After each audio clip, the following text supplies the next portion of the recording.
In Camarillo, several military men and women who fought for our freedom came home to a crime scene. Yeah, their uniforms and gear were stolen, and now there's fear that they could get into the wrong hands.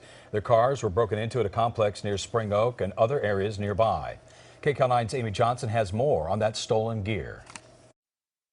Military uniforms like this, as well as specialized military gear, were stolen in the past 2 weeks. You know, to me that's scary. We're a military family, and somebody impersonating and they can get on the base, they can get our secrets, they can find out what we're doing. That's really scary. They could get their hands on stuff that doesn't need to be in the hands of the public. The uniforms and gear like helmets, masks, goggles, and gloves were taken from 3 separate locations in Camarillo in the early morning hours.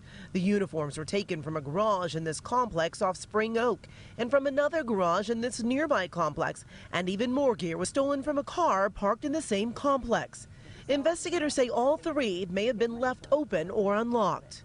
What kind of a concern is it for the sheriff's department that thieves could have these uniforms and what they could do with it? We do have to consider how these uniforms could be used. A person could put these uniforms on and try to gain some access to one of our bases that we do have here in Ventura County. Military leaders say it doesn't matter if you're wearing a uniform like this, you still need the proper ID to enter a military base.